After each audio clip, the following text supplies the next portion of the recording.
Capítulo segundo. Anne tardaría todavía una semana en llegar. Aproveché aquellos últimos días de auténticas vacaciones. Habíamos alquilado la casa por 2 meses, pero sabía que en cuanto llegara Anne sería imposible relajarse por completo. Ella confería a las cosas una dimensión, un sentido a las palabras a los que mi padre y yo renunciábamos gustosos. Marcaba las normas del buen gusto, de la delicadeza, y era imposible no percibirlas en sus bruscas reservas, sus silencios ofendidos, sus expresiones. Resultaba un tiempo excitante y fatigoso, humillante en definitiva, porque me daba cuenta de que ella tenía razón. El día de su llegada quedó decidido que mi padre y él se irían a esperarla a la estación de Frejus. Me negué enérgicamente a participar en la expedición. Mi padre, para compensar mi ausencia, cortó todos los gladiolos del jardín para ofrecérselos en cuanto se apiase del tren. Me limité a aconsejarle que no dejara que él se le ofreciera el ramo. A las 3, cuando se marcharon, bajé a la playa. Hacía un calor sofocante, me tumbé en la arena y me adormecí, hasta que me despertó la voz de Cyril. Abrí los ojos, el cielo estaba blanco por efectos del calor. No contesté a Cyril. No me apetecía hablar ni con él ni con nadie. Me tenía aplastada contra la arena toda la fuerza del verano, notaba los brazos pesados, la boca seca. ¿Estás muerta?, dijo. De lejos, pareces un náufrago abandonado. Sonreí. Se sentó a mi lado y el corazón empezó a latirme con fuerza, sordamente, porque, al moverse, me había rozado el hombro con la mano. 10 veces, durante la última semana, mis brillantes maniobras navales nos habían precipitado al fondo del agua, enlazado al uno con el otro sin que la cosa me turbase en lo más mínimo. Pero hoy bastaba ese calor, ese letargo, la torpeza de ese gesto, para que algo se desgarrase en mí suavemente. Volví la cabeza hacia él. Me miraba. Empezaba a conocerlo, era equilibrado, más virtuoso tal vez que lo habitual a su edad. Por ejemplo, nuestra situación, una curiosa familia de 3 le chocaba. Era demasiado bueno o demasiado tímido para decírmelo, pero lo notaba en las miradas de reojo, rencorosas, que le lanzaba a mi padre. Le hubiera gustado que aquello me atormentase. Pero no era así. Lo único que me atormentaba en aquel momento era su mirada y el martilleo de mi corazón. Se inclinó hacia mí. Desfilaron por mi mente los últimos días de aquella semana, mi confianza, mi tranquilidad a su lado, y me desagradó que aquella boca larga y un poco gruesa se me aproximara. Cyril, dije, éramos tan felices. Me besó dulcemente. Mira al cielo. Luego, no vi ya más que luces rojas que estallaban bajo mis párpados apretados. El calor, el aturdimiento, el sabor de los primeros besos, los suspiros duraron largos minutos. Un bocinazo nos separó como ladrones. Dejé a Cyril sin decir una palabra y subí hacia la casa. Tan rápido regreso me extrañaba, el tren de Anne no debía de haber llegado todavía. Sin embargo, me la encontré en la terraza, bajando de su coche. Esta es la casa de la bella durmiente, dijo. Qué morena estás, Cecile. Me alegro de verte. Yo también. Pero, ¿llegas de París? He preferido venir en coche. Eso sí, estoy rendida. La acompañé a su habitación. Abrí la ventana con la esperanza de ver el barquito de Cyril, pero había desaparecido. Anne se había sentado en la cama. Advertí los pequeños cercos oscuros en torno a sus ojos. Este chalet es precioso, suspiró. ¿Dónde está el dueño de la casa? Ha ido a buscarte a la estación con Elsa. Había dejado la maleta en una silla y, al volverme hacia ella, me llevé un sobresalto. Su rostro se había descompuesto bruscamente y le temblaba la boca. Elsa Mackenbourg. ¿Ha traído aquí a Elsa Mackenbourg? No supe qué contestar. La miré estupefacta. Aquel rostro, que siempre había visto tan tranquilo, tan sereno, desamparado de pronto ante mí. Me miraba a través de las imágenes que mis palabras habían evocado en ella. Por fin me vio y volvió la cabeza, a otro lado. Debería haberos avisado, dijo, pero tenía tantas ganas de salir, estaba tan cansada. ¿Y ahora? Continué maquinalmente. ¿Ahora qué? Dijo. Su mirada era interrogadora, despectiva. No había ocurrido nada. Ahora has llegado, dije tontamente frotándome las manos. Me alegro mucho de que estés aquí, ¿sabes? Te espero abajo. Si quieres tomar algo, el bar está bien surtido. Salí balbuceando, bajé la escalera totalmente desconcertada. ¿Por qué esa cara, esa voz alterada, ese desasosiego? Me senté en una tumbona y cerré los ojos. Intenté evocar todos los rostros duros, reconfortantes de Anne, la ironía, el aplomo, la autoridad. El descubrir aquel rostro vulnerable me conmovía e irritaba a un tiempo. ¿Estaría ella enamorada de mi padre? ¿Era posible que lo quisiera? Nada de mi padre coincidía con sus gustos. Era débil, frívolo, pasivo a ratos. ¿Podía tal vez deberse tan solo al cansancio del viaje, a la indignación moral? Me pasé una hora haciendo conjeturas. A las 5 llegó mi padre con Elsa. Lo miré apearse del coche. Intenté saber si Anne podía creerlo. Caminaba hacia mí, la cabeza un poco echada hacia atrás, con prisa. Pensé que era muy posible que Anne le quisiese, que cualquiera le quisiese. No estaba Anne. Me gritó. Espero que no se haya caído del tren. Está en su habitación. Ha venido en coche.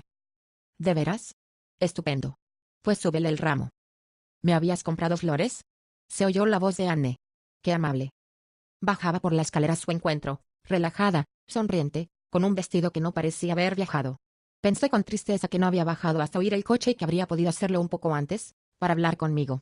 Aunque solo fuese de mi examen, que por lo demás no había aprobado. El pensar esto último me consoló. Mi padre corrió a su encuentro, le besó la mano. Me he pasado un cuarto de hora en el andén sosteniendo este ramo con una sonrisa estúpida. Gracias a Dios, estás aquí. ¿Conoces a Elsa Mackenbourg? Miré hacia otro lado. Seguro que nos hemos visto en algún sitio. Dijo Anne, muy amable. Tengo una habitación magnífica, has sido muy amable invitándome. Raymond, estaba muy cansada. Mi padre se animaba. A sus ojos, todo iba bien, se puso ingenioso y empezó a descorchar botellas.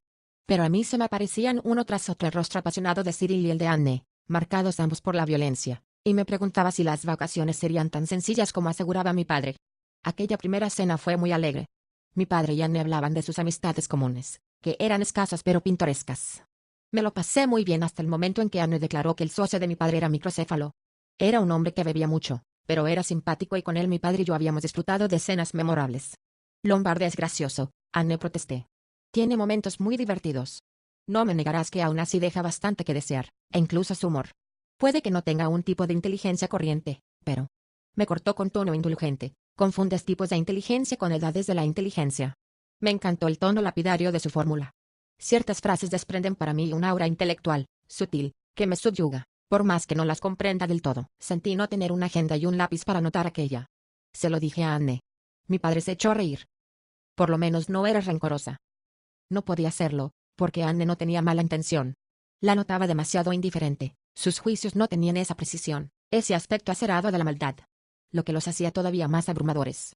Aquella primera noche Anne no pareció reparar en la distracción, voluntaria o no, de Elsa, que entró directamente en la habitación de mi padre. Me había traído un jersey de su colección, pero no me dejó darle las gracias. Las frases de agradecimiento la molestaban y, como las mías no estaban nunca a la altura de mi entusiasmo, no insistí. Me parece muy simpática esa Elsa, dijo, antes de que yo me fuera. Me miraba directamente a los ojos, sin sonreír, buscando en mí una idea que le importaba destruir. Quería que olvidase su reacción de hacía un rato. Sí, es una chica. Estupenda, muy simpática. Se echó a reír al verme balbucear y me fui a la cama muy nerviosa. Me dormí pensando en Cyril, que tal vez estaba bailando en Cannes con otras chicas. Me estoy dando cuenta de que me veo obligada a olvidar lo principal, la presencia del mar, su ritmo incesante, el sol. No puedo recordar tampoco los 4 tilos en el patio de una pensión de provincias, su perfume, ni la sonrisa de mi padre en el andén. 3 años antes de salir yo del pensionado, esa sonrisa apurada porque llevaba trenzas y un feo vestido casi negro. Y en el coche, su explosión de alegría, súbita, triunfante, porque yo tenía sus ojos, su boca, e iba a ser para él el más caro, el más maravilloso de los juguetes. Yo no conocía nada. Él iba a enseñarme París, el lujo, la vida fácil. Estoy convencida de que la mayor parte de mis placeres de entonces se los debía al dinero, el placer de la velocidad en coche, de tener un vestido nuevo, de comprar discos, libros, flores. No me avergüenzan todavía esos placeres fáciles, y, además, si los llamo así es porque he oído decir que lo son. Lamentaría, renegaría más fácilmente de mis penas o de mis crisis místicas. El amor al placer, a la felicidad, representa el único aspecto coherente de mi carácter. Puede que no haya leído lo suficiente. En el internado no se leen más que obras edificantes. En París no tuve tiempo para leer. Al salir de clase, mis amigos me arrastraban a los cines. No conocía los nombres de los actores y eso les sorprendía. O a las terrazas de los cafés al sol. Saboreaba el placer de mezclarme con la multitud, de beber, de estar con alguien que te mira a los ojos, te coge la mano y luego te lleva lejos de esa misma multitud. Caminábamos por las calles hasta llegar a mi casa. Allí él me llevaba detrás de una puerta y me besaba, descubría el placer de los besos. No pongo nombre a esos recuerdos, Jean, Hubert, Jacques. Nombres conocidos por todas las jovencitas. Por la noche, me volví adulta, acudía con mi padre a fiestas donde no tenía nada que hacer. Fiestas bastante variopintas donde me divertía y donde, por mi edad, divertía también a los demás. Cuando regresábamos, mi padre me dejaba en casa y casi siempre iba a acompañar a una amiga. No le oía volver. No quiero dar a entender que hiciera ostentación de sus aventuras. Se limitaba a no ocultármelas, más exactamente a no disculparse con decentes o falsas justificaciones por la frecuencia con que una amiga comía en casa o acababa instalándose. Por fortuna, provisionalmente. En cualquier caso, yo no habría podido ignorar durante mucho tiempo la naturaleza de sus relaciones con sus invitadas y él sin duda quería conservar mi confianza, porque así se evitaba además penosos esfuerzos de imaginación. Era un excelente cálculo. Su único defecto fue que durante algún tiempo me inspiró un desenfadado cinismo sobre las cosas del amor que, habida cuenta de mi edad y experiencia, debía de parecer más gracioso que impresionante. Solía repetirme a mí misma fórmulas lapidarias, la de Oscar Wilde, entre otras: el pecado es la única nota viva de color que subsiste en el mundo moderno.